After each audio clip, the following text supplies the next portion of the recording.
Greetings. What is it? Tuesday. Happy Tuesday. Welcome to the Steve Deace. Almost called myself Steve Douche. Todd, take over. And we're off. I didn't fire the intro because, I don't know, we had a little fart in the computer here. So it was just black for the Freudian intro. slip. I'm watching. Called yourself a douche. I did. I'm watching Big Ten Network instead of seeing myself, so that threw me off. I'm gonna blame that. Crap. I'm a victim. Forgot to switch that over too. I'm a victim. I'm gonna say that's what happened. It's not my fault. Can I claim victimhood here? You're the referee. As the resident Catholic, you're the referee on all things pertaining to guilt, shame, and atonement. What do you think? Can I claim that or not? You cannot. I cannot? No. So I just am a douche, From what we're saying. Yes. Well, we're closer to that spectrum. Let's try this again. Greetings. Happy Tuesday. I forgot what day it was. Forgot what my name was. Couldn't see my face. All right. It's my mere presence. It's what it is. You are a destabilizing presence. You are. Greetings. Happy Tuesday to all of you. Welcome to the Steve Deace Show here live and on demand on Blaze TV, radio, and podcast. I am Steve Deace. He is Todd Erzin. He is Aaron McIntyre. We are brought to you by our friends over at Select Quote. You know, it almost seems you could get numb to it right now. But we're under a wild ride right now. I mean, AI is coming for our jobs. There's geopolitical changes out there that are disrupting century-old alliances. The market is reacting in ways we've never really seen before. It's no wonder a lot of people are buckling down, saving, looking for ways to protect our futures. One sure way to protect your future is with life insurance. I hate to say it, but you're probably underinsured, overpaying, and underprotected, especially if your policy is through your job. That's why you want to find new life insurance policies via SelectQuote. For over 40 years, SelectQuote has been one of the most trusted brokers in insurance, helping more than 2 million Americans secure over $700 billion with a B dollars in coverage. And their mission is simple: to find you the right insurance policy for your unique needs. They shop, you save. And unlike other one-size-fits-all life insurance companies, SelectQuote's licensed agents, they work for you. And in as little as 15 minutes, they'll compare prices from top-rated carriers to find you the best fit for your health and your budget. And they work for you for free. So get the right life insurance to you and for you for less. And save more than 50% at SelectQuote.com/Steve. That's SelectQuote.com/Steve. And I don't know if you guys caught this. Maybe, Todd, you didn't hear this yesterday. We announced a new program here on Blaze TV I'm very excited about, called Sunday Revival. And you're going to hear from pastors around the country a fundamental aspect of American exceptionalism is righteousness from the pulpit. So whether it's Jack Graham at Prestonwood Baptist in Dallas, Alan Jackson, the pastor, not the singer, although he's in Nashville too, from the World Outreach Church, Josh Howerton over at Lake Point, Rob McCoy out there in SoCal at Godspeak Calvary Chapel, and many more to come. You can join us each week and discover additional perspectives to help deepen your understanding and faith. Regardless of what's happening in our chaotic world, Sunday Revival is here to help you grow, stay grounded in God's Word, continue to strengthen your faith. So join us this Sunday for the debut on Blaze TV as we start your week with purpose, faith, and inspiration with Sunday Revival. Looking forward to that. All right, here's what we're looking forward to on the show today. Kirk Cameron is going to join us. He's got a partnership going on with the Trump White House that he's going to tell us about here at the bottom of the hour. Next hour, we're going to talk to Gail Slater. She oversees the Antitrust Division at the Department of Justice.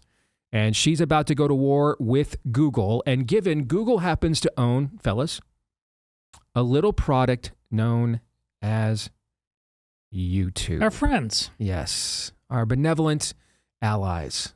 Yes, our supporters here, in fact. No one does more for us than YouTube does in terms to screw us. Given that they happen, that's one of their holdings, I find myself a little curious about what Gail Slater over there at the Department of Justice is up to. Fair? I mean, listen, this is a matter of great public importance, but it's really a matter of self-importance to me, too, if we're being honest. All right, so we're going to talk to her as well. And then we teased this yesterday. For idolatry or not, do we have to be careful? Can we turn on our side even the Constitution into an idol? All right, we'll get into that coming up here at the end of towards the tail end of the show. But as we always do here at the beginning, let's get to Aaron's rundown of what happened while we were away. What happened while we were away? Brought to you by Progress in Europe. President Trump met with key European leaders at the White House yesterday on the topic, of course, of ending the war in Ukraine. Seemed like Ukrainian President Vladimir Zelensky may have learned a few lessons from his last meeting at the White House. This time he showed up in an all-black suit and repeatedly expressed gratitude for the help his country has received and, of course, asked for more. What guarantees do you need from President Trump to be able to make a deal? Is it American troops, intelligence, equipment? What is it? Everything, and it includes two parts. First, strong Ukrainian army.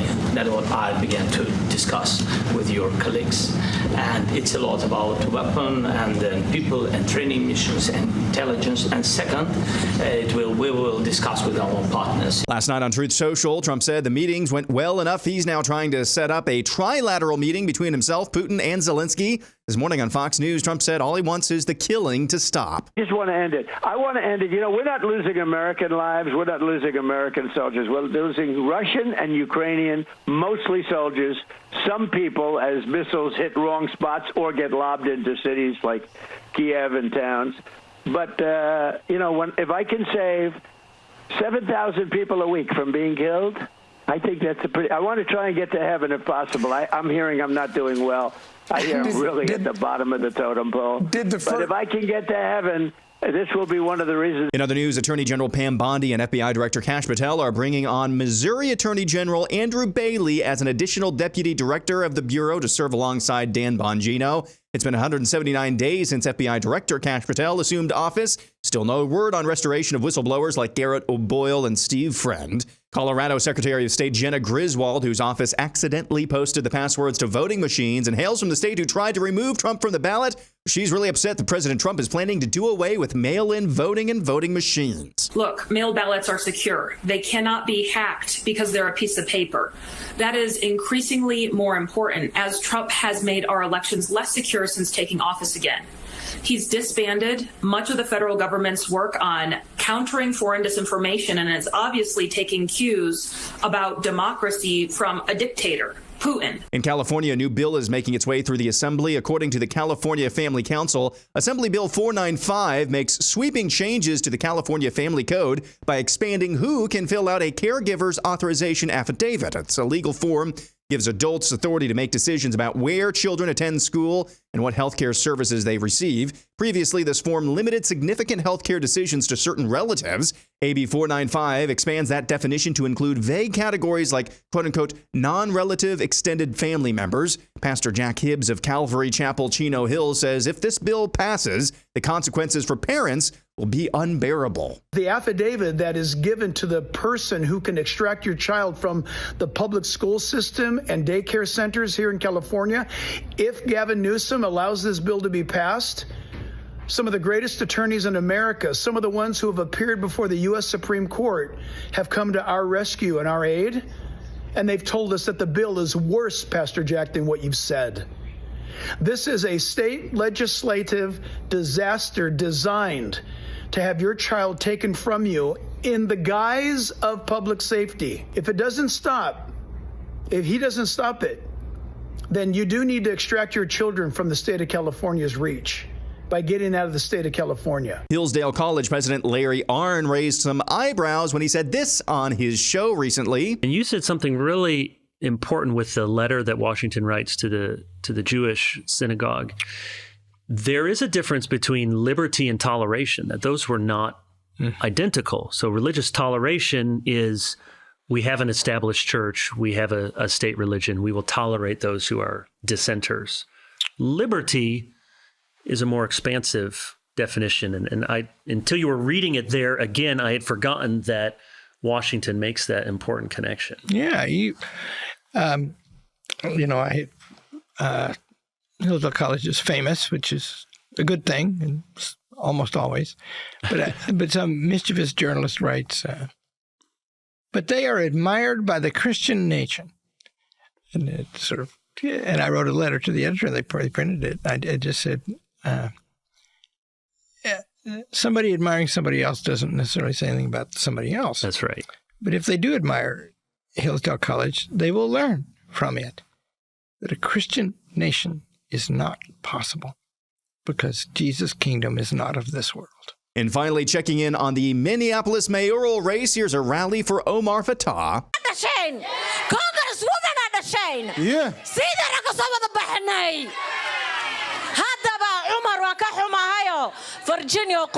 Learning Somali today. Today's phrase is just as the founding fathers envisioned. كما تصور الآباء المؤسسون. And that's what happened while we were away. Oh boy. Arnn's montage, brought to you by our friends over at Relief Factor. If you're waking up every morning with too much chronic pain, it's probably because you have too much inflammation. Unless you have a clinical reason for your pain, go see a qualified medical professional. But if it's chronic, that's probably because you have too much inflammation. So what can be done about that? Well, no guarantees, but we think Relief Factor is what can be done. And over the years, over 1 million people have tried it out to see, with the 3-week quick start, if they don't see a difference in their pain, their chronic pain in 3 weeks or less, 70% of them saw such great results that they have stuck with the product long term.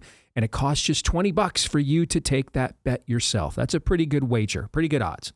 $20 on 70% odds that this is the drug-free solution that you're looking for, meaning you don't have to worry about side effects. All right, relieffactor.com is where you can go to start with the 3-week quick start at relieffactor.com. Again, that is relieffactor.com. So I have to admit, I had not seen that clip from Larry Arnn until the end, and now I feel a little flummoxed again. Because I already had in my mind going through your montage, Arnn, in real time, what I was going to discuss. And, because there's the timeliness of issues, I'm going to stick to that plan. And then if there's time, we'll address maybe what he says later.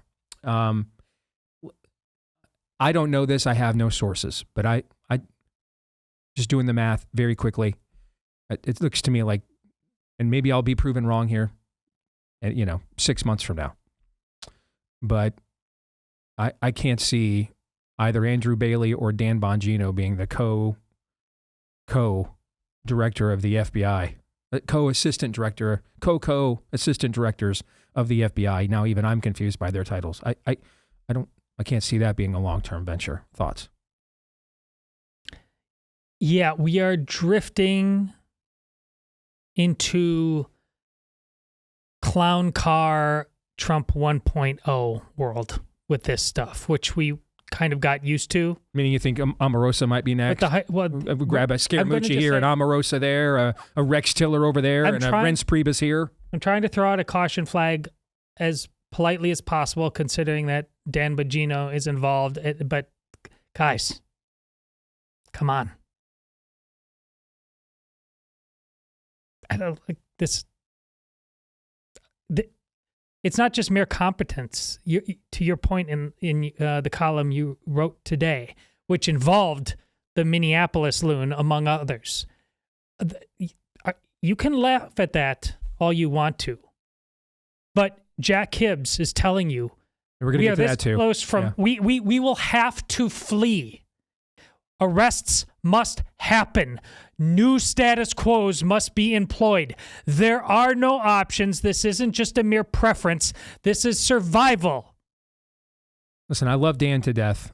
I'm giving him until the last minute he's in that position. But I just don't believe, as someone who's admired his work for the last 5 years, and notice he's been very quiet for a couple months now, almost here or there. I just think if he were on the air right now and not working under Kash Patel, I think he'd be saying a lot of the things maybe we're not saying right now because it's him and we want to give him the benefit of the doubt. Fair? Yeah. Which brings me to Kash Patel. Okay. And you know what? Since you brought up the Hibbs video, I'm going to put these two things together. Yeah, they are. Jack Hibbs, we're primarily a biblical worldview show. Jack Hibbs is, for those of you that don't know, the denomination he comes out of, it's Calvary Chapel. And if you saw the hit movie 2 years ago, Jesus Revolution, about their founder, Chuck Smith, that's the denomination. There have been few denominations in American evangelicalism, I would probably say, throughout American Christendom, that are more aggressively evangelistic than Calvary Chapel as a denomination is. Aggressively evangelistic. And if you've been to Jack's church, as I have been honored to be on a few different occasions now, I mean, there's a reason I call him America's pastor, because on one end, you have all of the bells and whistles of modernity in an American megachurch. If you drove by it and saw that it occupies like 3 city blocks, you'd be like, well, I mean, this is a typical American megachurch. But I can promise you, when you go into the building and you hear what is preached from the pulpit, it is not like a typical American megachurch, which means that Jack realizes it's a false choice between offering the modern bells and whistles that attract the audiences of this era and how they're accustomed to being messaged. But then that also means we have to water the message down in and of itself. I have spoken in churches all over the country. I had never been in a church before until I visited Jack's for the first time, where they were in the church announcements after the music. Hey, cool, look at the summer camp we just did with the kids and the water slides. And then the next thing was, all right, get your phones out, jot this name and number down of this guy at the state legislature in Sacramento you have to call because he's screwing us and selling us out. First of all, the amount of churches I've been in where they will do that at all across the country is un poquito, okay? Let alone after they just showed you all the fun the kids had at the youth outreach group with the water slides. Now, I tell you all of that not just because I admire the heck out of Jack, but I think I want to give you some background to understand what it means for a guy that has spent 4 decades trying to minister to the state of California. The amount of time and effort he's invested. I mean, his church has essentially taken over the local infrastructure of Chino Hills, where his particular Calvary Chapel church is located. So they take missiology very seriously. Their influence is all throughout the community. This is not a guy that built a megachurch as a mausoleum in the suburbs, but for his own edification and his own branding, and then the rest of the week, they just don't interact with the community at all. He is heavily invested in the state of California. For him, this isn't reactionary Steve Deace from on high. Why are we wasting votes in California that we could have had people vote for Trump in, North Carolina and these other, and spread out strategically. The stuff that we pontificate about here on shows like this. This guy is on the ground there getting his hands as dirty to till that soil as you could possibly imagine. So for him to say, might be time to Dunkirk, I think you have to understand how dire the situation there is on the brink of becoming with this legislation. Do you know what time it is? Correct. So, it's funny, the topic we're going to talk about with the Constitution later, when I posted a little preview to it on X yesterday, and a woman responded, "This is someone trying to undo our Constitution, don't listen to him." So I just clicked on her bio, I was just curious, And her Twitter name is F Vaccines. That's her Twitter name. That's her name. And it says in her bio, there's no more conspiracy theories because they were all proven true. It's what it says right in her bio. And yet she went from F Vaccines to, and there's no more conspiracy theories because they all were proven true, to we have to continue to play by the exact same rules the people that dared me to think this way no longer believe in and totally have abandoned. I can't fix that level of cognitive dissonance, and I'm not going to even try. I just know if there's a lot of people like that, we're toast. Yep. And it won't just be California you're going to end up vacating. You're going to live to see the day you're vacating Florida, Texas, and lots of other places. Guaranteed. Okay? I mean, that's just... So at this moment, that a guy who has been investing his time, talent, and treasure, his life's work and mission into the state of California longer than my producer Arnn has been alive, guy who owns his own home, has 2 kids, and is married, and survived a Pitbull concert. All right? Longer than Arnn's been alive, Jack Hibbs has been on the ground doing spiritual warfare hand to hand with the spirit of the age in the darkest place we have in this country. And he's at the point now where he is saying, if we lose this one, might be time to eject. Prepare the ships. Operation Dunkirk at the ready. At the same time, we can't get our FBI director to arrest anybody. Well, Steve, look at all the child predators there. We could get 50. There's 1 million people we could hire to be FBI director that would do stuff like that. That's a base. My wife says I'm a terrible husband. I'm like, well, I didn't hit you last week. I mean, that's kind of a requirement. That's the disruption. That's the whole. I mean, that. Listen, you know what I think. I think every child predator, groomer, rapist, pornographer ought to be executed after a fair trial. Of course. Yes. But again, Kash Patel, how did he become a name? By pushing back on deep state, bad faith actors and things like the Russia collusion hoax. Was it because he was Operation Rescue the Black Phone, rescuing the children from Ethan Hawke? No. There's a lot of good law enforcement officers we could put in that place to do that job. That is a baseline expectation of the job. You don't get any credit for doing the baseline expectation of your job. No, dude, you don't get any credit because you went to work 40 hours a week and paid the bills for your wife and kids. That's the baseline expectation. Now, if they're doing their job, they should give you some credit for it as part of their job. But here's the thing. If you suck everywhere else, they're going to have a hard time doing that.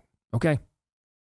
Because it's kind of a baseline expectation. You signed on to the gig of husband and dad, kind of a baseline expectation that you're going to fulfill that goal, right? Right. All right. So credit, I guess, for doing the baseline expectation of rounding up more child predators. But that's what it is. It's a baseline expectation. We cannot have an FBI director who came to prominence. No one knew who this guy was, except for the fact he pushed back on the very narrative of the treasonous traitors that he won't arrest now, at least so far. Well, Steve, it takes time to do an investigation and to come up with the evidence.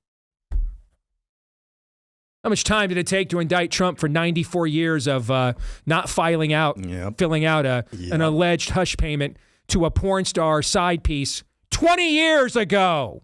How much time did that take? Seem to remember that all came together pretty quick, like?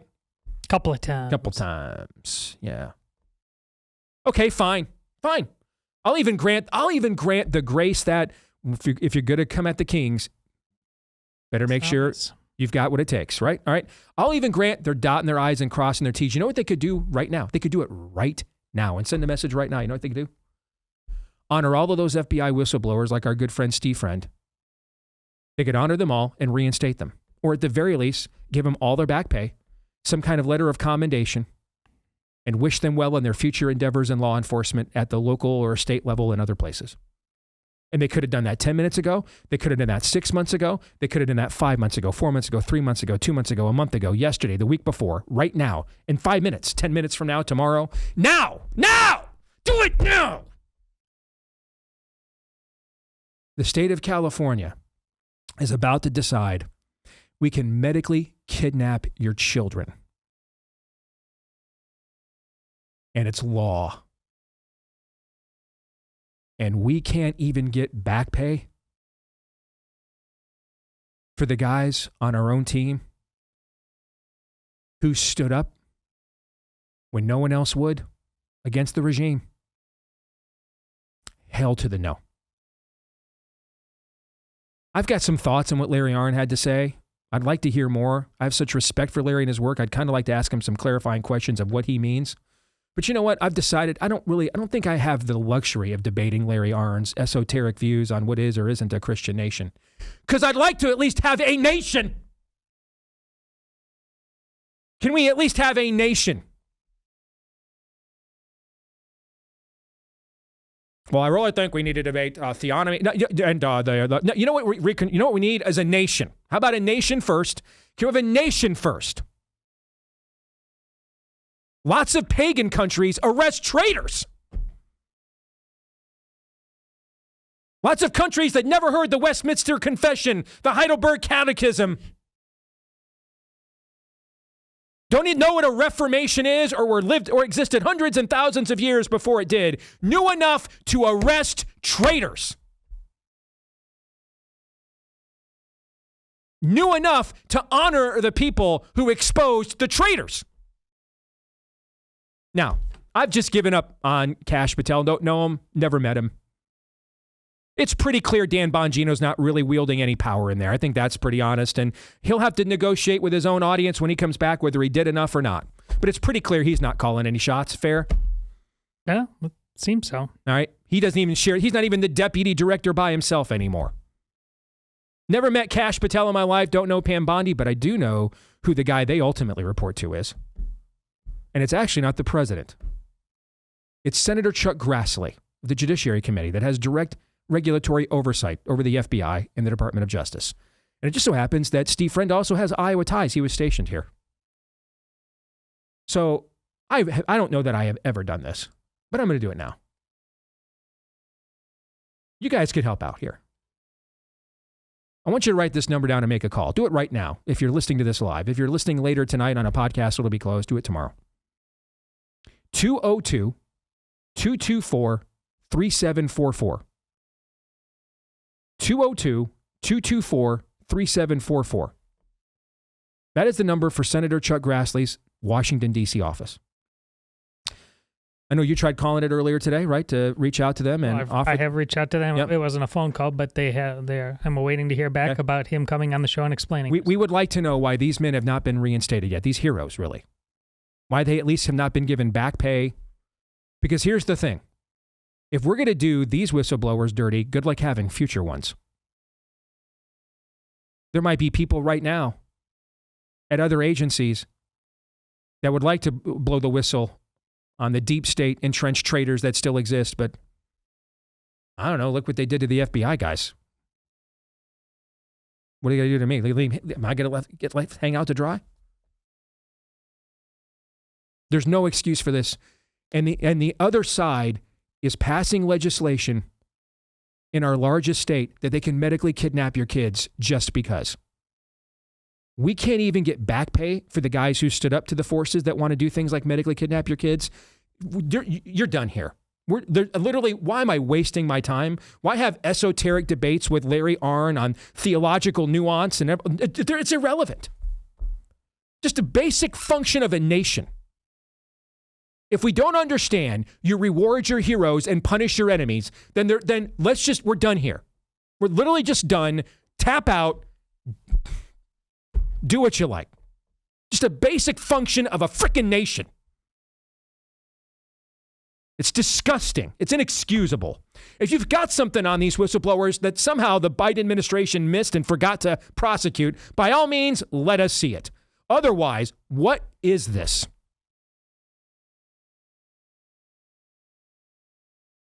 It's weakness is what it is. It's utter weakness. And that's the best case scenario. It might be a few other things too that frankly I don't even want to contemplate yet.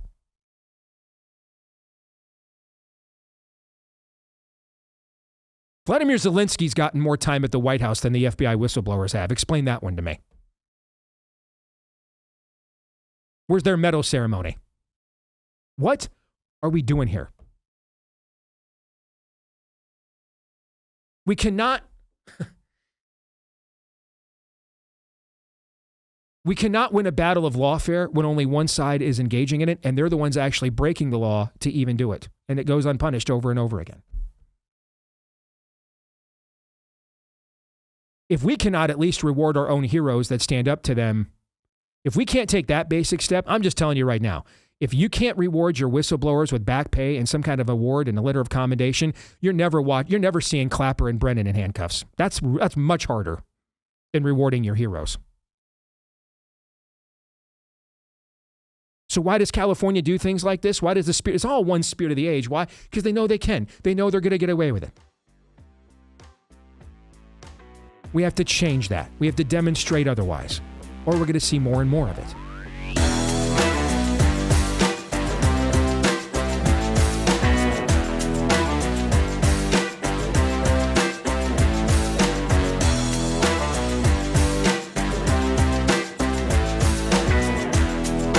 All right, back here on the Steve Deace Show, and we are happy to welcome back to the program Kirk Cameron. It is good to see you again, brother. How are you?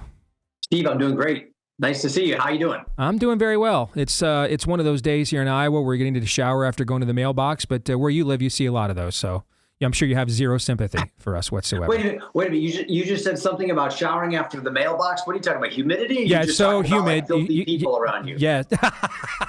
No, not Iowa. Good, clean Midwestern folks, Kirk. No, it's so humid and muggy that you have to take a shower after going to the mailbox. Yeah, so. And you know what's new for me is this is a type of environment that bugs thrive in. Unlike California or Colorado, you go out west and it's a whole different deal. But no one told me when I moved to Tennessee that the state bird was the mosquito. Exactly. Yes. And, you mentioned California really quick. Before we get to your endeavor with the Department of Education we originally brought you on to talk about, I wanted to get your take on a buddy of mine. I'm guessing you guys have met and crossed paths a time or two in Pastor Jack Hibbs out there in Calvary Chapel in Chino Hills in California. And he putting the word out with this new piece of legislation in California where they essentially, the state can just medically kidnap your kids whenever they want. And there's nothing you can do about it. Him saying after 4 decades of trying to, fight the spirit of the age out there, doing, hand-to-hand spiritual warfare combat for the state of California, for a guy coming out with his background to say this might be so dark we might have to exit the state. You have any perspective on that at all? Just somebody who's familiar with both that part of the country and where you live now? What that means and how dark it's become? I think it can either be, yes, I agree. I think it can either be terrorizing and people can stand on that and leave the state. I've left the state. I live in Tennessee now. However, I don't see it as an abandoning of California. I don't think Jack Hibbs is anywhere near abandoning California. He wants to see revival there. I'm here as a strategic retreat to build community with like-minded believers and find ways to actually create a culture that we can begin to export in more difficult places like California that's gone so far off the rails. But I've heard senators and House representatives in California say this years ago, that this is what's coming and that if you love your children, you should leave their state. I mean, these are guys who've served for 10 years in the state government are saying this. And what I appreciate about Jack is that he's a fighter and he's not a guy that just gets scared and runs. Right. But he also understands that it gets worse and worse if we don't get in and get active and engage. And unfortunately, even though we've got the numbers in California, there are many, many, many God-loving, Spirit-filled, Bible-believing, Great Commission, patriotic Christians in California, but not enough of them are engaged. And unfortunately, I think that there are a good number of them who are kind of throwing in the towel because it's almost a self-fulfilling prophecy, I think. People hear so many sermons on Sunday morning saying that, now they're coming after our children. They're going to medically kidnap them. This must be the last days. So let's just get to Tennessee because the Lord is coming by Thursday. So let's just get to Tennessee by Wednesday and the whole thing will be over. When really what we need to be doing, I believe, is have a long-term plan and say, let's take back California and New York and Illinois and all of these places, and let's see revival in our day. I believe the choice is either a great awakening or a rude awakening, and it depends on the family of faith. Well said there, particularly at the end. So that brings us to what you're doing right now with the Department of Education. I know that you were trying to take back the libraries a couple of years ago around the country in light of the soul murder happening via Drag Queen Storytime Hour all over the country. And I was blown away, Kirk, when we dug into that a few years ago and that became a thing, how coordinated this was, how networked this was, how plotted out this was by the other side to specifically invade the libraries. You put together kind of a guerrilla campaign to counter that around the country. Now you're kind of working now with the new Department of Education along those lines as well. What can you tell us about it? Yeah, well, it's very exciting and encouraging to see the winds shifting politically, morally, spiritually, and moms and dads are going, this is crazy. I mean, the Purple Hair Platoon teaching our children, men with beards and dresses in our children's libraries, teaching them morality. No, we're not going to do this. This is not going to happen on our watch. And I think the courage of President Trump and what he's been able to do has put a lot of steel in parents' backbones. And so what we saw this weekend with See You at the Library, national event, it's our spin on See You at the Pole, only go to the library, pray, sing patriotic and praise songs, read books of virtue to your children. This was fantastic. 3 years ago, we were being locked out of libraries. This year, we were invited by the Trump administration and the Department of Education to read in the world's largest library, the ultimate library, the Library of Congress. So that's where we were. And then 200 libraries across the country were sponsoring their local public library, reading, singing, and praying with their kids. So this was amazing. This is what happens when faith doesn't give up. You don't beg for a seat at the cultural table. You build a new one, and then the White House pulls up a chair and says, we want to be a part of this. Explain to our audience, because I think there's still people struggling to see, Kirk, that the public library is a battleground in a culture war, right? That there's still this understanding, because, I mean, you drive by your public library, it's still the same building, still has the same statue, still has still looks like it's just part of Americana and this neutral institution. What is it about these institutions, do you think, that the enemy specifically targets on a cultural, molecular level to get right into the water table and corrupt these institutions? Why? Why are these kinds of spaces battlegrounds, even as much as the halls of Congress, for example? Yeah. Well, that's a great question. And we could spend hours and hours talking about it. And you do talk about this all of the time. I'm collecting my thoughts here.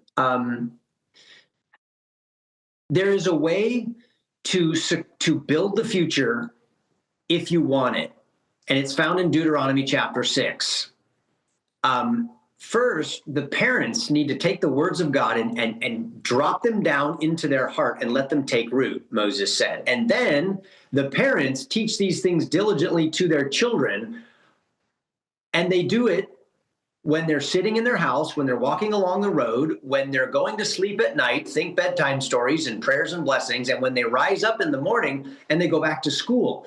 Tie them as reminders on your forehead and on your wrists, and post them at the frames of your house and at your city gates. That is ritual. That is liturgy. That is your public libraries. That is your schools. That is your halls of Congress. That is your seminaries. That is your banks. Everything is going to represent somebody's values and the worship of something or someone. Yep. And the left simply understands Deuteronomy 6 and its power. Christians and conservatives sometimes say, oh, well, the left, they're so stupid. They're for abortion. They're for the destroying of children. They don't even have kids of their own. They're not even about family. Well, newsflash, why should they have kids when conservatives and Christians are stupid enough to give them hours in public schools for 7 hours a day and at the public libraries? Yep. And then you give them cell phones and take them right into, the control, the center of hell with everything else that they'll watch from Disney and Netflix and everything else. They don't need to have kids. We will gladly give them hours, and we'll pay them to indoctrinate them with our own tax dollars through the public libraries and through the public schools. So let's not do that. If we really want to secure the future and protect our kids and honor God, we should do what he told us to do. Let's not be critics of the culture. Let's be creators of the culture. Stop being whiners and start being warriors and winners of the culture. That means we got to not just talk about stuff, we got to do stuff. Amen to that. And I hear you saying there, and this will be a message that our audience, you're right, is familiar with. There really aren't any neutral spaces, and there never were. Something will always rule, and something will always be worshiped. Those are iron laws of the universe, and every human endeavor. Someone is going to rule and something is going to be worshipped. There were never any neutral spaces. And a generation of getting us to believe that was with the intent of doing what they are doing now, which is now turning around and co-opting them. Once we vacated, then coming in and co-opting them for themselves. Yeah, that's exactly right. If we as Christians or conservatives, believers, people who have good ideas and we want to honor God and bless our children, if we vacate the space, we create a vacuum by nature. It happens in physics and it happens in the moral spiritual realm. You create a vacuum, something else will be sucked into it. And, the eerie, gross, perverted, twisted vapors of darkness will gladly seep in through the cracks and fill the space of your children's hearts and their minds. So we don't need to throw in the towel and say, oh my gosh, this must be the end. The enemy's winning. No, I don't take that approach. I say this is a great signal and wake-up call that says it's time for the family of faith to engage. We have the truth, we have the power, we have the numbers, we have the Spirit of God, and we have the momentum of the ages. We don't have to roll over on our backs, let them put chains around us and kidnap our children and mutilate their bodies. No, we stand up and we say, it stops here, it stops now. And that's what I'm seeing people, that's the attitude and the mindset they're beginning to adopt. And time will tell whether or not we have the moral courage to do what we know is incumbent upon us. Last thing I want to ask you about, then I'll make sure that you put another plug in for the event so our audience around the country is aware of it. I am fond of saying that if you believe in a sovereign God, then you have as much evil as you are willing to tolerate at any given moment. What are your thoughts on that? Because I kind of hear you saying, say it again. If you believe in the sovereignty of a righteous and holy God, then you have as much evil as you are willing to tolerate. That's kind of what I just heard you kind of summarize in a way with what you just said. Yeah. I like it. I like it on the face of it. I'm trying to think if I could blow holes in it. I'm not sure. I'm thinking about Jesus, who believed in a sovereign God, and and he's in the garden and he's sweating blood and he's wanting it to pass from him, but he says, "Not my will, but your will be done." I think I totally agree with that. I think that's what I just said. I haven't thought about it long enough. That's a pretty profound statement that you said there. But with regard to cultural creation, if we just stay whiners and we look for somebody to rescue us, then I think we create a horrible future, and we have to admit that this all happened on our watch. I think we're actually called to create the culture, not to complain about it. And so if you see bad things and bad politicians and all of that, remember, we live in a republic where we get to elect these people. But if we just sit home and do nothing, or we get bribed because we've been brainwashed through our phones, shame on us. We can do better. Amen, brother. All right, tell folks how they can take part in what's coming up. Let us know again.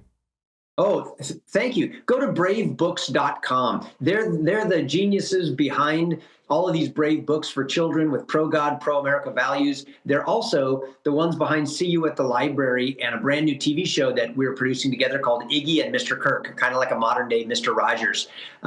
It's on Angel Studios, right next to The Chosen. Kids are loving it. Go to bravebooks.com and you can find out all about it. Great work, my friend. Good to see you again. All right. Don't be a stranger. You too, Steve. Take care. Take care. Gentlemen, your thoughts to the conversation we just had with Kirk, but then also, if you want, I wanted to leave an extra minute or two because we didn't have time to get to your thoughts on my opening monologue as well. Just every single word of what he said. I thought that was absolutely outstanding. He understands what time it is, and he understands that the people are the problem. He didn't scapegoat. He didn't talk, yeah, sure, there's evil out there, so what are you prepared to do about it? He knows his Sean Connery. Or it's time to ask yourself, Dr. Jones, what do you believe? He knows his Indiana Jones. And we love it. We're inspired there. But in real life on X, we're just Catholics and Protestants yelling at each other, being mad at me because I dare hold men to a higher standard and saying, maybe you're spending too much time with your pet idol as a grown man. Kirk and I don't share the exact same denomination. But I would not change a word of what he said. It's up to us, men. It's up to us to lead. It's up to us to do. If you don't want to hear it from me or Steve, listen to Kirk. He absolutely nailed it. Aaron. I think by and large, you have a choice as a citizen if you are even if you even believe in the ideals of citizenship. We've gotten so far away from that. But I think a fairly safe law is that history will be written by basically those who show up. There's been different versions, iterations of phrases like that through history, but it will be written by people who care and show up. And I think that's kind of the message of this first hour. If we could, how Notre Dame Stadium has that sign on the staircase going to the tunnel, sure, play like a champion today. Yep. Could we get a stadium or a tunnel walk at the FBI that says, work like the guy who hired you got shot in the face? Could we get that? Maybe we need a tunnel walk for each of our homes. Go be a citizen like the dude you voted for got shot in the face to be able to be in the position he's in. Or whatever inspires you, whatever motivates you. Because I'm just fearful that, as John Daniel Davidson said yesterday, and I think it's true, I think it's overall true, regardless of how true it is, that what happened in November just bought us some time. Do we truly understand, as Doug Wilson said to CNN when he was asked how long will it take to actually change and transform America, 250 years? Are we willing to work like it's going to take that long and put in the work that it will take to sustain this for a long, long time? Because I don't see that right now. Do you know how much your life should change by the single statement that he made about the crazy leftist transing your kids? They understand Deuteronomy better than most Christians do. Honestly, I almost walked off the stage for the same reason you did at the beginning. Like, what are we doing here?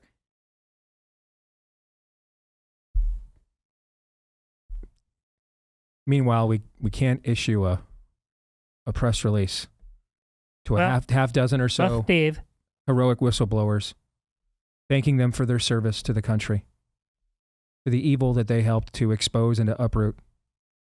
Here's all the back pay that was undeservedly taken from you.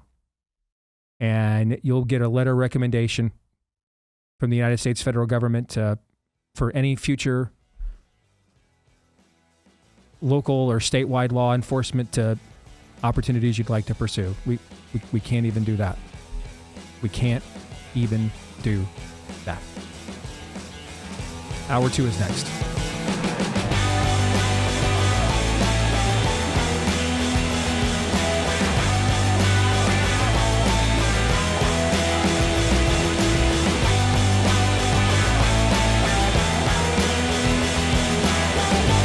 And we are back with Hour 2, live and on demand here on Blaze TV, radio, and podcast. Steve Deace alongside Todd Erzen, Aaron McIntyre, and all of you, though hopefully not all at once, can let us know what you think about what we think via the stevedeace.com inbox. Do that by emailing the show, steve@stevedeace.com, DEACE. Like us on Facebook, MeWe, and Gab. You can follow me at Steve Deace Show on X, Instagram, and TikTok. You can also subscribe to our YouTube channel, but we laugh at your attempts to subscribe to our YouTube channel. I believe it's our fifth.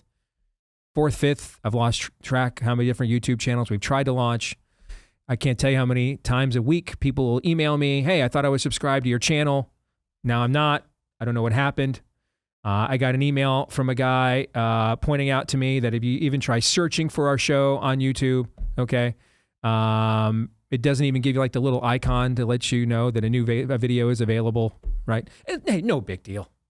We're only $1 million, 7-figure show, and it's only the largest video platform on the planet, right? Primary revenue stream that keeps all of us employed around here. Tomato, tomato. You know what? Just for giggles, you try subscribing to our YouTube channel. Zany hijinks will ensue. All right, maybe we'll have a different one. Maybe we should do that. A whole contest around what should our next YouTube channel be called, right? So I'm not bitter. Yes, I am. I'm very, very bitter. But give it a shot. Try subscribing to our new YouTube channel at Deace Show on YouTube, at Deace Show on YouTube. And then if you do the podcast version, thank you. Apparently, for some odd reason, Tim Cook loves us. We have no Apple issues at all.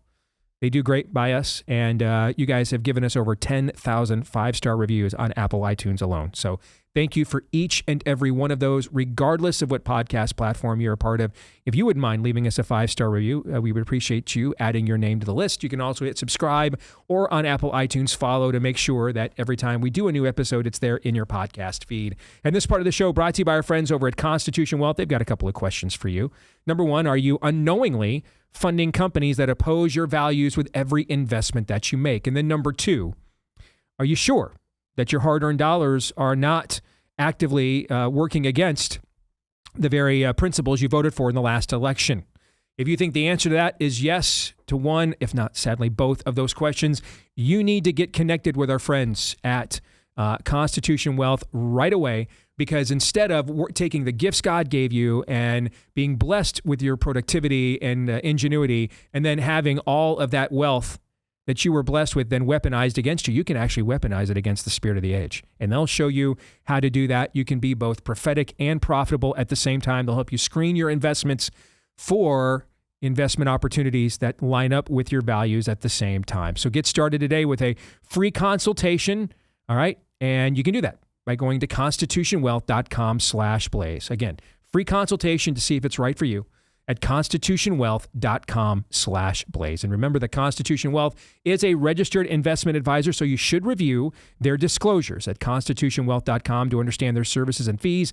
Also remember, all investing involves risk, including the risk of loss. I am a client of the firm. This is a paid endorsement, but my opinions are my own. Speaking of opinions of my own, I just gave you some of what I think of YouTube. And they are owned by a little company called Google, which is why when I heard about these efforts recently, my ears perked up and I said, yes, I would like to know more. And I think our audience would as well.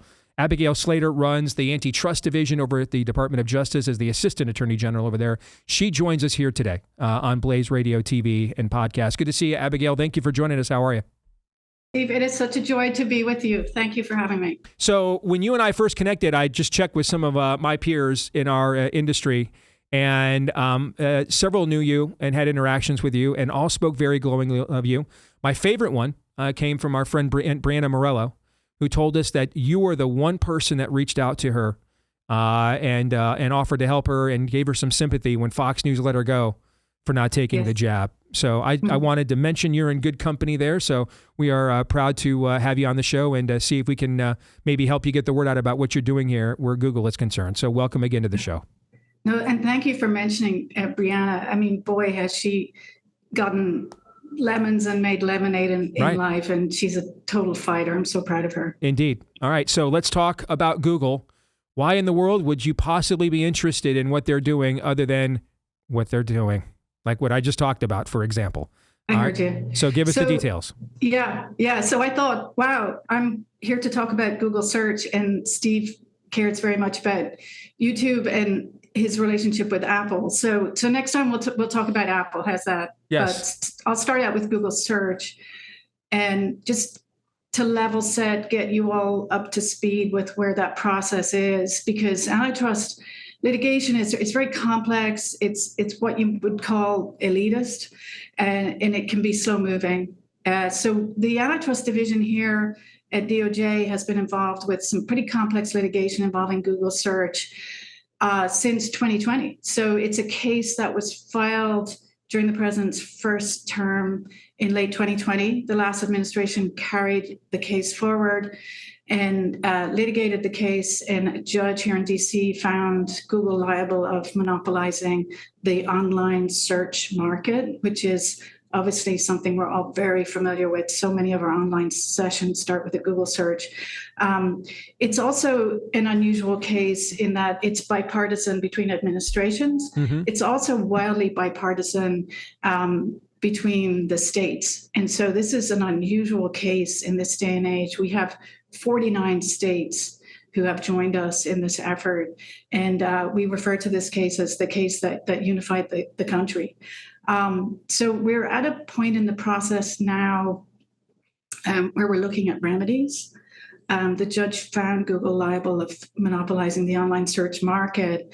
And the way that was done over time according to the judge, is through a bunch of different tactics, but the core tactic was engaging in sort of exclusive dealing, what we call exclusive dealing in our world, with the likes of Apple, with the cell phone carriers and so on, where, and I'll use a really concrete example, Apple was paid billions and billions of dollars by Google to be the default search engine on the iPhone. That's the most concrete example we have of that. So just to interject here for just a second, pardon me, you're kind of describing what we used to call in my line of work, payola. Is that kind of what you're describing in a way, where you don't disclose that you're actually being paid to promote and say certain things, so the audience doesn't, like I just did, you heard me do a live read before you came on, for example, right? And that included a disclosure that went along with it. The audience knows it is clearly commercial material, as opposed to a payola would be if I just talked about Constitution Wealth as a news story and didn't disclose they were paying the Blaze for my time or me for my time. That sounds a little bit like what you're saying is going on with some of these big tech companies with the search engines. Well, so the fact of the default was known because it's visible when you load up your iPhone, right? The default search engine is Google. The amount of money involved was something that came out gradually during discovery in this case. So it's like a little different in that regard. But it surely is something that locked in competition and led to the monopolization that we saw over a couple of decades. And the analogy that we like to draw is that competition in online search was frozen in place by these contracts and other tactics. And it was frozen in place for a couple of decades. The judge has spoken. We're waiting for him to hear more about the remedies that we think would unfreeze this frozen marketplace. And so that the sort of digital defrosting moment is before us. And we're hoping to hear from the judge any day now. And we have some remedies in mind. I'm happy to walk you through them that we think would effectively unfreeze the competition and unleash some innovation, price competition for online advertisers and so on. Of course, our remedies start with these exclusive dealing contracts with Apple and others. But we also have other remedies in mind around data sharing to competitors, freeing up the sort of hoard of data that Google's accumulated over time. Because data in these online markets, as you well know, because you're someone who relies on online distribution for your business, data is like the oil of the internet, right? Everything runs on data. And so it can be really hard for competitors to Google and to the other online platforms to reach scale. In the way to do that is through data. You're describing a cartel, essentially, is what you're describing. That's right. Basically, yeah. A data cartel. Yeah. OPEC for data. So that's sort of like, that's the overall kind of remedy that we're looking to get from the judge. And so we've looked at these exclusive contracts with Apple and so on. We've also gone as far as recommending to the judge, again, it's his decision, that a useful remedy here would be divesting the Chrome browser, which is Google's browser to the internet. And the reason for doing that is because search and the Chrome browser are quite tightly integrated. And a lot of online searches actually run through that browser. We estimate it's about 30% of online searches. And so there's obviously a huge treasure trove of data locked into that browser. And making the data accessible to competitors would, we think, free up a lot of competition and innovation in the space. What would these remedies look like for the average person? Someone's listening to us right now, Gail, in Schenectady, right? Yeah. And they search, hey, I want a big screen TV for football season, right? So, or something very basic like this. How would these remedies alter the way that the current search function works now? How would it look different to them? Right. And so there are some unknown unknowns wrapped up in that question. And we're not regulators. We're not looking to be centrally managing search going forward. So we don't know everything, but we can make, we think, some reasonable assumptions, right? So one of them is if we have more competition, something that conservatives care about is, the marketplace of ideas is unlocked to an extent. And we would hope to see that be a consequence. Another kind of competition we could see unleashed is innovation competition. 1 second. You meaning, in other words, let me translate that one, pardon me, if you don't mind. So in other words, now I'm not looking for a big screen TV. I'm looking for an idea. I'm looking for a concept, and I Google it. And maybe now what is listed to me isn't immediately the spirit of the age left-wing narrative that are the first, page of results, because they know no one clicks to page 2, right? That's kind of what you're talking about a little bit? Okay. Yeah, no one gets beyond the 10 blue links, as they used to call it, which was the first page of the search results. Yep. And so, we could see competition freed up in that regard. Innovation competition as new competitors enter. We've been so conditioned to only think about online search as Google search, but who knows what the but-for world would look like. Another form of competition that comes to mind is if we had more competition to Google and frankly to some other online platforms, would those platforms have an incentive to be more protective of privacy online, right? It's not a dimension of competition that's like real robust right now. And consumers increasingly care about privacy, not just for themselves. A lot of parents really care about privacy for their kids. And so is that something that we could see come out of more competition online in search and across the other platforms? And so we don't, as I said, we don't know. We're not looking to centrally manage the internet or anything close to that. But those are some of the, I think, safe predictions we could make. And then no, but you're in the antitrust division, which means you're concerned that it currently is being centrally regulated and managed by what amounts to a cartel. That's kind of what you're describing, right? That's a great insight, Steve, and it's something that particularly with fellow Republicans, has been an enlightening conversation because, a lot of our libertarian friends in the coalition say, well, we shouldn't be doing any of this. Right. We shouldn't be regulating. We shouldn't be enforcing the antitrust laws.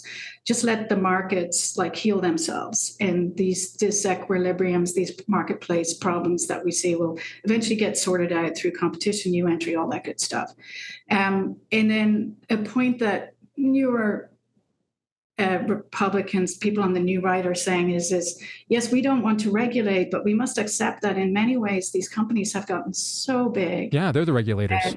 Yeah. They are their own regulators, right? So they are making decisions that are regulatory for the rest of us in society. They're making big decisions about online privacy. They're making decisions about what we see and don't see and who gets hurt. And so they are their own regulators.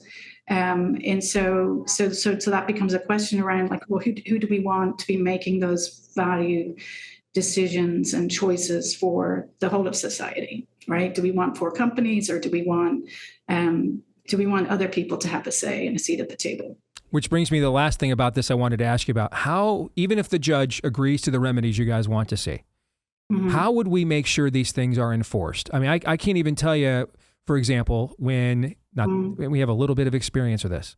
When Google's subsidiary YouTube doesn't like one of my videos because I said all the same things the current head of the Health and Human Secretary, HHS Secretary, RFK Jr. says on national TV all the time now, because I was saying these things 2 or 3 years ago, so I get censored, right?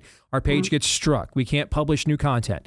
The flow chart that we have to work through at a company even the size of the Blaze to get recompense here, to get an answer here, to appeal things, to know who ultimately is decision maker. I mean, this would make, Mike Lindell trying to flowchart the 2020 elections head explode. What would it, just for a company, the magnitude of the Blaze, to figure out who's making the decision here, who are we actually talking to, right? So how are these things, even if the judge gives you the remedies you want, how are these things enforceable? So the judge will have said, this is my domain. I'm making the decision. Of course, Google will have a right of appeal, but it's no longer solely in Google's hands, right? One of the things that we proposed, which, is something that is pretty plain vanilla antitrust, is what we call a technical committee, which I know can sound a bit Orwellian to conservatives, but essentially it's like oversight for these remedies, to keep in touch with them, their implementation, how they're working out, and so on and so forth. And that committee would involve people not just from Google, but also from the DOJ. And then very, very importantly, people with the technical expertise to provide advice and counsel to the DOJ as to how the remedies are working or not. And then there's different mechanisms that can come in place after that. But I guess going back to your previous comment, what we would see is the difference between the rest of us having a seat at the table or not in the before and after world with these remedies, should the judge decide to go there. Great stuff, Abigail. How can or Gail? Do you like Abigail or Gail? I've heard it both. I'll go by either. All right, because I think I called you both during the course of this interview because I wasn't sure either, so I thought let's cover both bases. All right, so Gail, how can our audience? What would you like them to do to follow up on what you guys are working on over there as a check and balance against big tech oligarchs?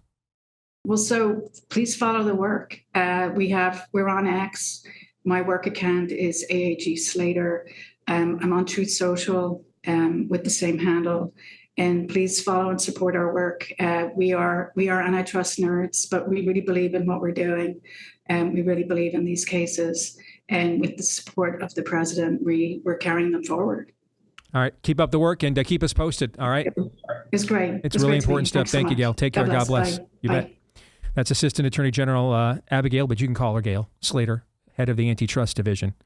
And I mean, the part there, guys, that she said, there's still a lot of people that just think, leave this alone and the market will decide.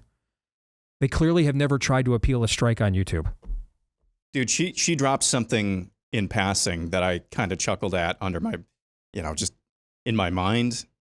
But actually, it's a really good description. OPEC for data. That's a great description of what the online cartel, in your words, kind of operates as.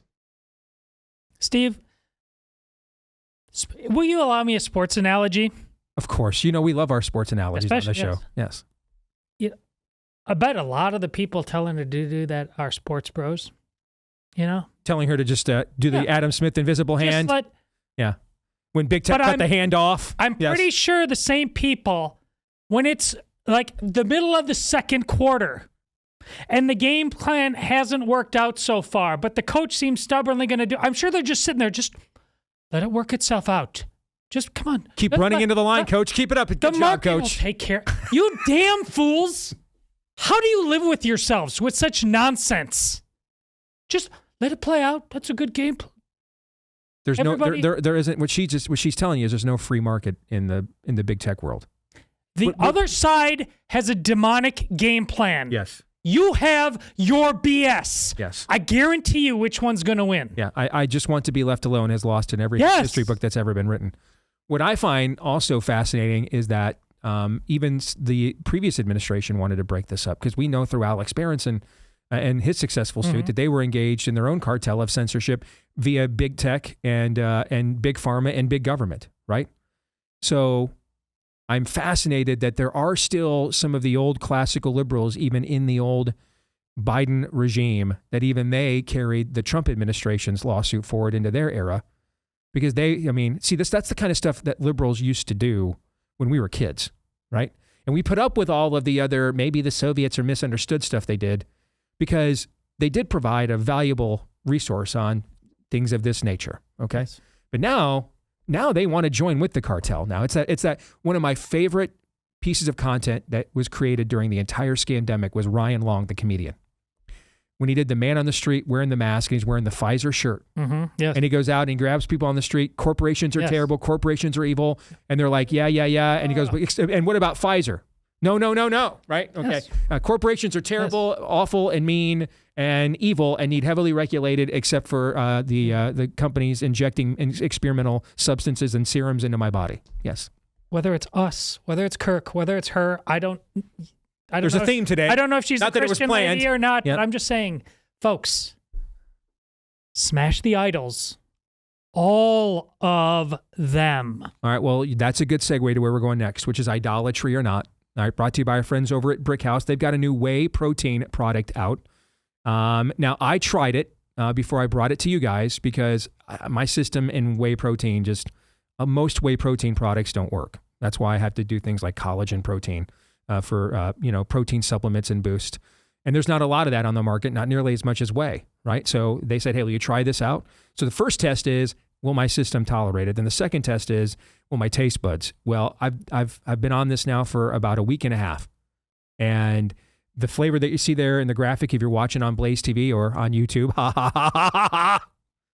the decadent chocolate, that's the one I've been with. It tastes really good. And my system is more than tolerating it. So I am now free to recommend the clean formulation of whey protein. Maybe the reason the one at the Brick House, I can digest it when I can't so many of the store-bought ones, is because they're loaded with all kinds of fillers and chemicals. And that's really what my system can't tolerate, the whey. Since they're loaded with so many chemicals and fillers, I don't know. Except now I guess I have my answer. Since I can tolerate the one from Brick House, I can't tolerate many of the other ones. It was the chemicals and the fillers that are not here. Right? It's also lactose-free. So no bloating or stomach upset. It's not some junk protein that sabotages your system, like I was just describing.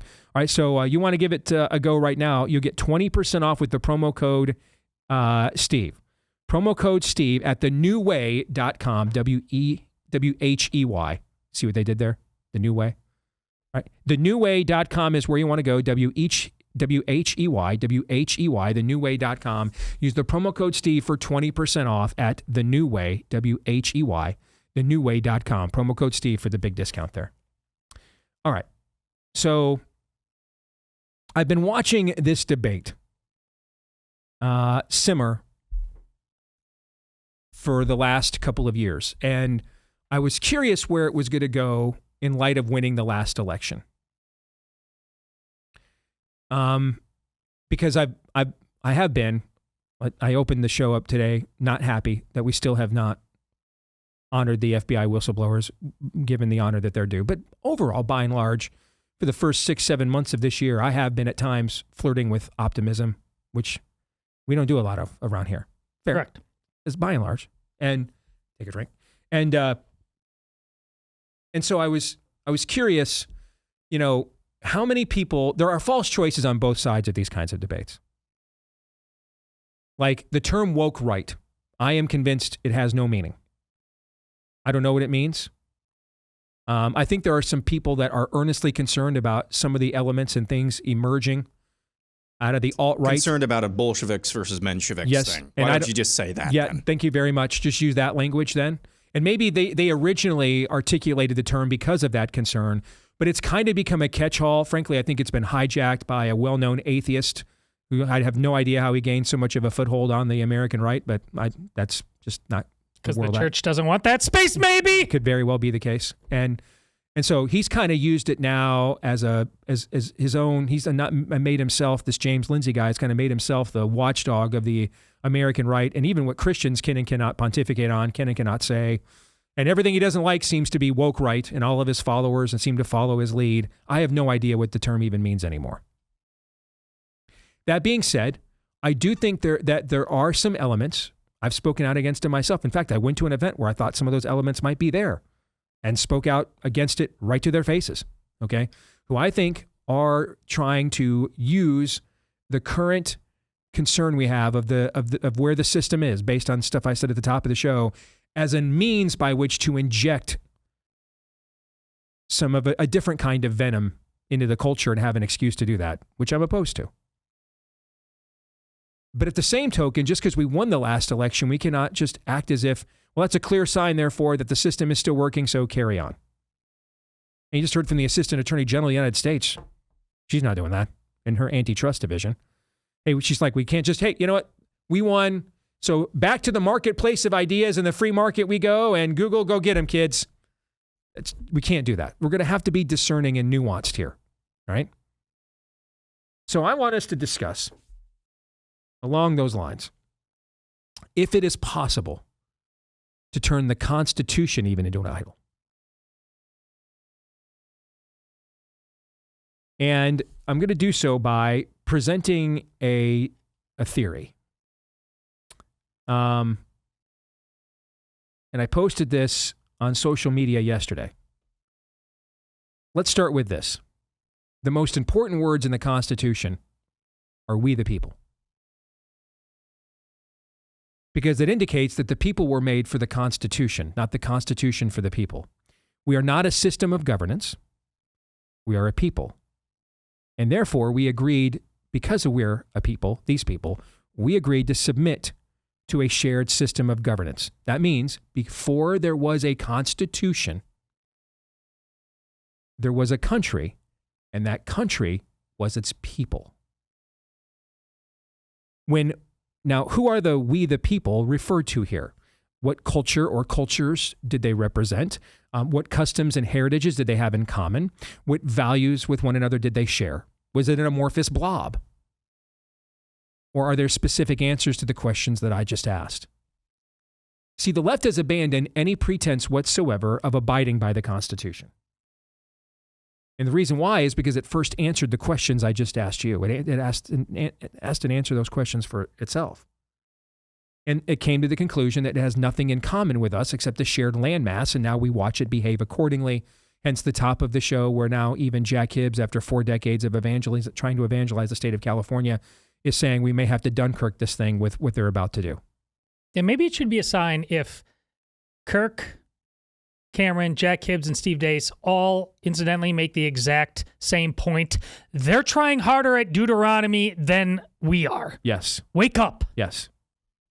So it seems to me, before we get into this debate about whether the Constitution can still maintain order, can still preserve our way of life, I think that we have to start from this sobering premise and have this conversation first. And it's going to take more than just even the rest of this episode. We're going to have to, just like we've been pondering for the last year plus on this program, what does it mean that the social compact is broken? This is the next step in that process now. Okay, the social compact is broken. The seal has been broken. So if we're not that people anymore, then who are we? And I think if we cannot answer these questions, then we don't understand the signs of the times. With all due respect to Larry Arnn over at Hillsdale, who's a great American I greatly admire. Agreed. That entire video is a debate from 30 years ago. About, are we a Christian people? Are we a Christian government? Are we Christian influenced? Is it a theocracy? We frankly, the whole conversation there that Larry wants to make a point of order to address, we don't have the luxury of that level of nuance. And that's exactly why Arnn put the Islamist stuff right after that. Because while we're over here navel gazing in the lint in our navel, they're declaring fatwa. And Dearborn, Michigan looks like Cairo, Egypt, so how you like them apples? If I may, I actually put the last 3 stories in a particular order. On one side, you've got the state of California declaring a secular fatwa. On the other side, you've got Muslims declaring basically a fatwa. Right. You have to put forth an affirmative vision. Yes. And so what is that? But I think before we can even get to that stage, we have to figure out the answers to these questions that created the founding vision of the country. And if we can't, or we won't entertain that, I think we're in danger then of turning the Constitution into a suicide pact and thus idle. We'll discuss more in a moment.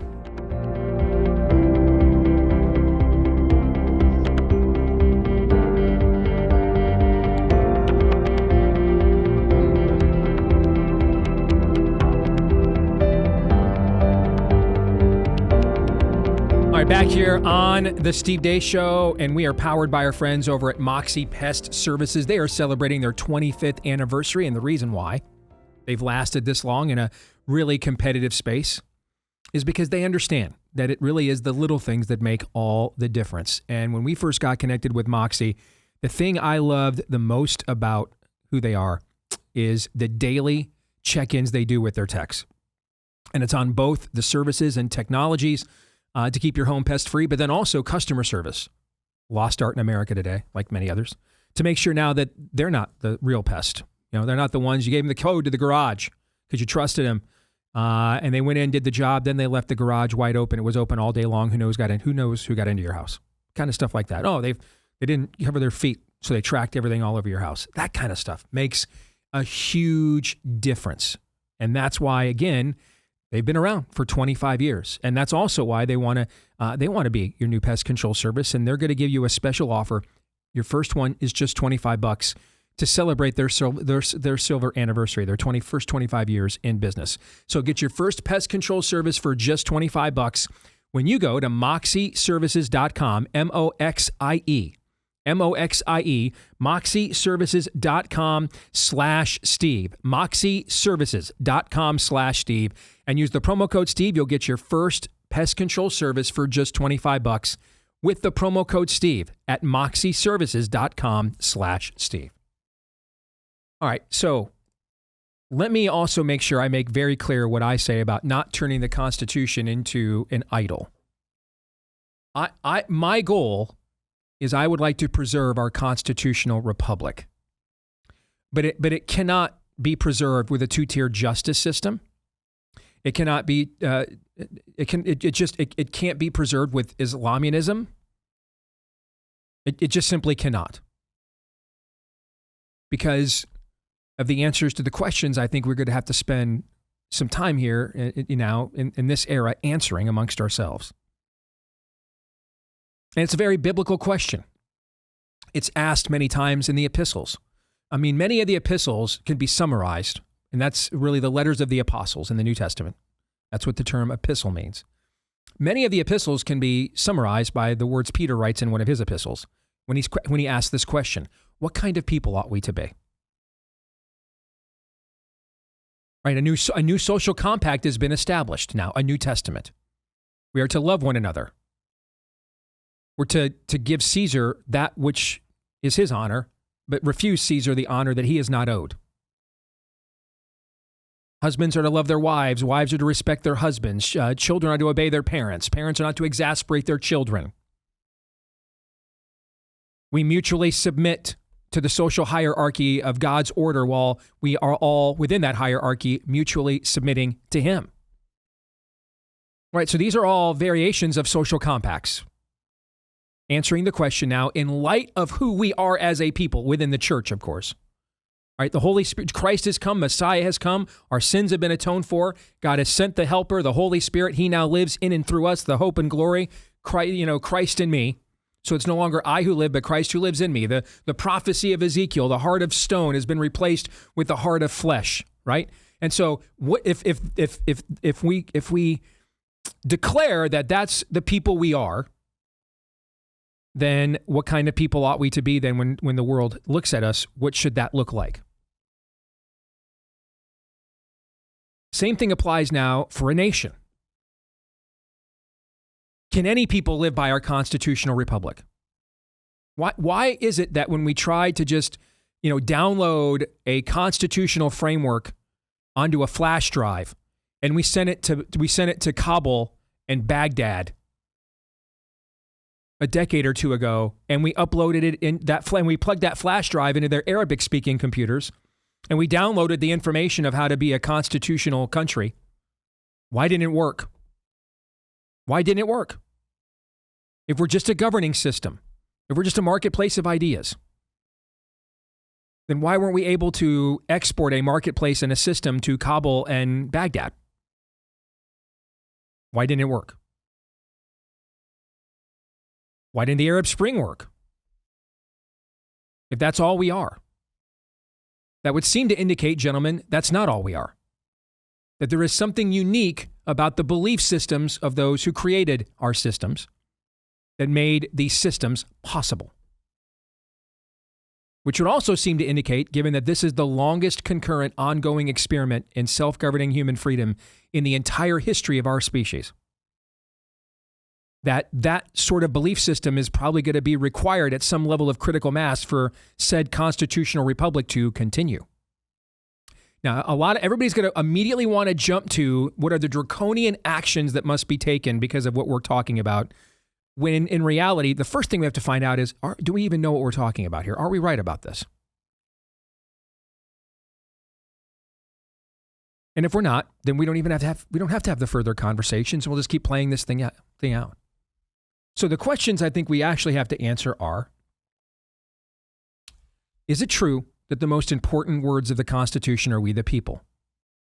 Is it true that the people are the country and the country predates the Constitution?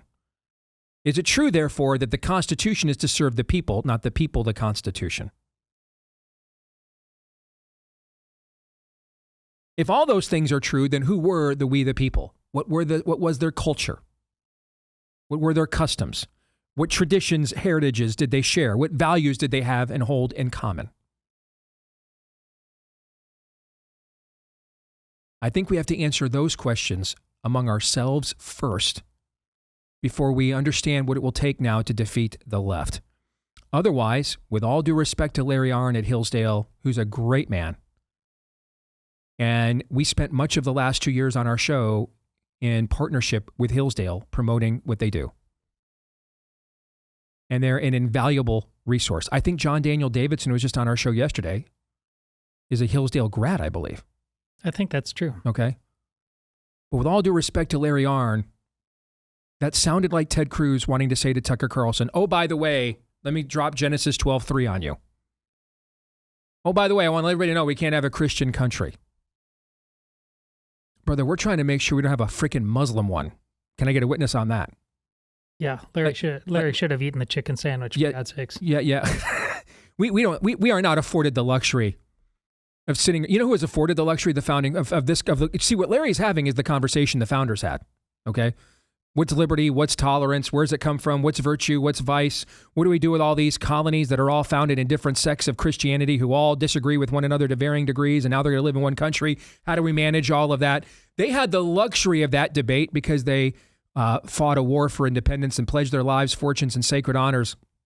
And they, from Lexington and Concord in 1775 to Yorktown in 1781, they paid a heavy price of 6 years. Many of the men who signed that document lost their lives and or fortunes in keeping that pledge. They earned the right to that level of philosophical precision and debating it. They earned the right because they did the suffering and they won the larger war that gave them the opportunity to then have the next conversation. We are not anywhere close to having anything close to the conversation Larry Arnn has in that clip. We're sitting here right now wondering, you know what? They weren't having that argument, by the way, when the Redcoats were stationed in their homes. When the Redcoats were stationed, I think this is very important to point out. When the Redcoats were stationed in their homes, they didn't get together and say, guys, should we be a Christian theocracy, maybe just a constitutional republic? And I'm just wondering, what does Montesquieu and Locke and Hobbes have to say about the fact that armed Redcoats are in our homes and we're not allowed to have guns? They didn't do that. They recognize, oh bleep, there's armed Redcoats we're forced to quarter in our homes, and they have weapons in my home, and I don't have one. What could they do to me, my wife, my kids, right in front of me? Who would stop them? You see what I'm saying? Mm-hmm. When Dearborn, Michigan is Cairo, Egypt, or Yemen, I'm sorry, but Larry Arnn's having a conversation that either it's too late to have or we don't have the luxury of having right now. Before we figure out what it means to even be a Christian culture country, one inspired by one, we got to make sure we're not a Muslim country. Can I get a witness on that? Yeah, I saw somebody respond. I can't remember who it was. I saw somebody respond to this clip saying, thank you for correcting and pointing out the correct biblical teaching on this. Christian nationalism is not biblical. Is Muslim nationalism biblical? Yes. Is secular nationalism biblical? Social justice nationalism is pumpkin spice nationalism biblical? I think that might be biblical. I don't think so. No, is that in the apocryphal books? I don't think that's so. in one of the Catholic books we didn't include, Todd, correct? Absolutely not. Anyway, continue, Aaron. So something will always rule someone, or something will always be worshipped. And I think this person went on to say, instead, Christians should be engaged in their community, run for local office. To what end? That would be a hallmark of nationalism. You want us to run for office, but not pursue power? You guys know how that works? No. Neither do I. I don't know how that works. Steve, you talk all the time about you get prayed up about to finish well. We talk about die a hero or live long enough to see yourself become the villain. This is just all so common. You guys are, I'm vaguely familiar with him. So I'll connect him to other people because I really don't want to make it too personal, but this is a problem. And the problem is y'all in your later years here in America, you're coasting on fumes and you are way too comfortable and you are not picking up the baton to be a citizen. Just like the generations before you, you're just a tourist. That's never going to cut it. Listen, Pope Francis Jesus is a nice guy, so way too nice and confusing on the communication with gay lifestyles, with Pachamama, all this stuff. Same thing, an older guy, meant well. He said a lot of orthodox things. He didn't change an ounce of church teaching, but he confused a lot of people. The dearly departed late John MacArthur. Look at orthodoxy through and through, but he was teaching like against the American Revolution for much of his life and to obey the government. And then late in his life, he's like, the government, COVID, punched him in the mouth. And he said, well, that was kind of dumb. I repent of that. And he's doing the same thing here. You just get too nostalgic for the fact that you're Americans. And we see that. And so you're rooting for the team that was founded way back in the day, but now stands for nothing that team stood for. And now you're for all kinds of nonsense and lying and cheating, and you're just worshiping the laundry. But you're going to see the Constitution in Washington, D.C. in the glass case and just being a tourist, but not willing to stand a post in any way. You're damn right that can become an idol. You're damn right it can. Because what are you doing to be we the people? That's why Steve's fundamental point right there. This is a football. And you're like, I can't be bothered. So what is it if it's not that? It doesn't mean the Constitution is bad. It means you're thinking it has all kinds of magical powers it really doesn't have if you won't wake up and do anything. We cannot, the Constitution, let's go back to the conversation we just had with Gail Slater, the Assistant Attorney General of the United States, talking about libertarians who just think, given the levels of depth of cartel manipulation by big tech oligarchs, that somehow Adam Smith's invisible hand will just have the market work itself out. They cut the hand off. There's no hand there. There's no hand there. It's just straight up mercantilism on a private, but now instead of a government using its economic power to increase its hegemony, now we're talking about a select group of corporations doing it. I don't know. Does the tyranny feel better when it comes from corporations, guys? What do you think? Is it better, I guess? No? I mean, do you rise up and say, you know what? I appreciate the fact that my ideas and the truth I want to communicate are marginalized because this time it came from the private sector and not from some jackbooted thug in a government uniform, right? I mean, that's what we're doing here, right? How stupid does that sound to say that out loud? But that's essentially the argument. The Constitution, like libertarianism, is not an aspirational document. It doesn't make people better. Libertarianism is possible when you have an intact social compact. The most libertarian we've ever been was right at the founding of the country, and we've become increasingly anti-libertarian ever since. If it was as simple as, you shouldn't take people's stuff. Oh, why didn't somebody tell me? I'll just stop stealing then. We're sinners. We're not Autobots. We're not machines. We're sinners. We are incapable of just automatically living in community with one another without violating one another's God-given rights. The Constitution in and of itself doesn't make people better. That's why John Adams said it was only for a moral and religious people. The kinds of people, going back to my questions, that had a shared value system. And not just any morality and religion, by the way, because like I said a few minutes ago, we tried to take this to Kabul and Baghdad and paid a very hefty price for it. How'd that work out? Not just any worldview, not just any religion, not just any morality, but a really specific one. The laws of nature and nature's God, as Adams and Jefferson and Franklin wrote in the Declaration of Independence. So a very specific religious view, a very specific religious understanding of the world, a very specific morality. Jefferson was one of the ambassadors that was tasked with speaking in the early years of our country, speaking to the Muslims, the Barbary Coast pirates, about why they were hijacking our ships and harming our people on the open seas. We don't want foreign entanglements. We're completely staying away from you. We're out of your way. What are you bothering us for? And he notes that he was specifically told by the Muslims that Muhammad told them to do this to people like us, to unbelievers, to kuffar. So a very specific religious system, a very specific revelation, a very specific morality. It's not you just can't do a worldview transplant like a heart or a kidney or an organ. Because we're talking about souls. You can't do soul transplants.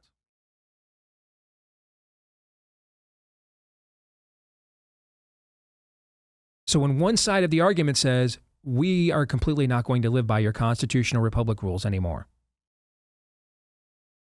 To the point, back to the top of the show, the state of California says we're going to make systemic medical kidnapping and mutilation of your children, thus making them permanent wards of the state. Just going to make that state law.